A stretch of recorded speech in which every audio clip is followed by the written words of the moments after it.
Hi everyone. Today we will learn subject and predicate. Sentences either state something or ask questions or express a strong feeling, desire, command or request. Sentences consist of two parts. In the first part, we name a person or a thing. This part of the sentence is called the subject. Most sentences begin with a subject. The subject could either be a noun or a pronoun. In the second part, something is said about the person or a thing in the subject.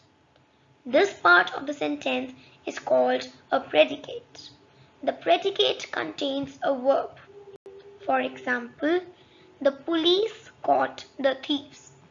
She dived into the swimming pool. In these sentences, the highlighted words are the subject, while the remaining part is a predicate. Now let's learn how to identify the subject and predicate. We can identify the subject of a sentence by asking the question who or what the sentence is about. For example, Olivia likes to eat Chinese dishes. Now we will add who plus likes to eat Chinese dishes. So the answer will be Olivia. Hence, the subject of the sentence is Olivia. The watch has a black dial. So we will write what plus has a black dial. So we will get to know the answer, the watch. Hence, the subject of the sentence is the watch. So by adding who or what, we can identify the subject, and the remaining part will be the predicate. We can identify the predicate of a sentence by identifying the part of the sentence that contains a verb. For example, the boy blew the whistle. Here, the verb is blew. Since the highlighted part of the sentence contains the verb, it is the predicate of the sentence. In some cases, the predicate of the sentence does not contain any action word, but it tells us what the subject is or has. For example, Rahul is an intelligent boy. Here, the predicate tells us what the subject is. Rebecca has a younger brother. Here, the predicate tells us what the subject has.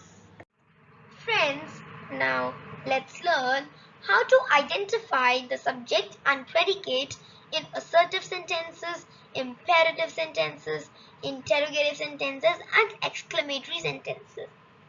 I have also uploaded a video that is called Types of Sentences. In the video, I have explained all about assertive, imperative, interrogative, and exclamatory sentences. I'll just tell you, assertive sentences are the sentences that those are normal sentences. Imperative sentences give advice, request, or a command. Interrogative sentences end with a question mark, and exclamatory sentences end with an exclamation mark. If you did not understand and you want to understand in detail, you can kindly go through my types of sentences video. Let's read these sentences. The girl wore a red scarf. Ashoka was a generous king. The little girl danced beautifully. Mary's laptop is on the table. The Ganga is a holy river. The highlighted words in these sentences are the subjects and the underlined words are verbs. In an assertive sentence, the subject comes before the verb. In order to identify the subject, we ask the question who or what before the verb. For example, who wore a red scarf? So the answer is the girl. Who was a generous king? The answer is Ashoka. Who danced beautifully? The answer is the little girl. Let's read these sentences. Is Manish sleeping? Has Anita left for her dance class? Do you know how to swim? Was Kiara baking a cake?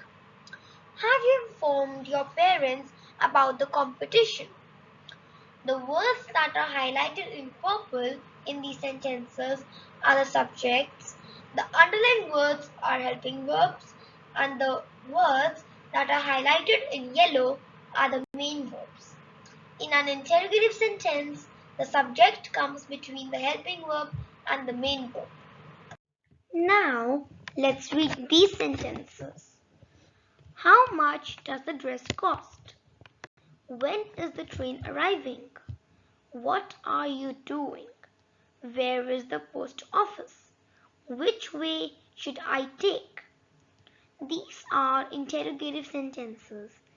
Their assertive form is written within brackets. The highlighted words in the assertive forms are subjects. In an interrogative sentence that begins with a question word, how, when, what, where, or which, the subject can be found by changing the question into a statement. Let's read these sentences. Close the door. Go away. Run. Wait outside. Sit down. In these sentences, the subject is you. It is understood rather than expressed. In an imperative sentence, the subject is always you. Now, let's read these sentences. How beautiful the sky looks. What a terrible lie he told. How cold the night is. Look, how swiftly the children run. The highlighted words in these sentences are subjects. In an exclamatory sentence, we find the subject by asking who or what does the action. In an exclamatory sentence, the predicate comes before the subject. So we can also find the predicate or the subject in an exclamatory sentence by converting the sentence into a statement. For example, we have written how beautiful the sky looks. So we can convert this, the sky looks beautiful. So we'll remove the how and we will get to know our subject. Friends, here I have given you some practice questions that you can copy in your rough notebook. The question says, underline the subjects in the following sentences. So there are 6 sentences. Out of them, I have already done 2 for you. So the first sentence is, the poor woman lives in an old hut. So we can identify the subject by asking who lives in an old hut. So the subject will be the poor woman. The second sentence is, help me please. So as we all know, it's an imperative sentence, so the subject will be you. So question 3, 4, 5, 6 you can do on your own. Thank you for watching my video. I hope you enjoyed and understood well. We'll meet soon with some new videos. Bye.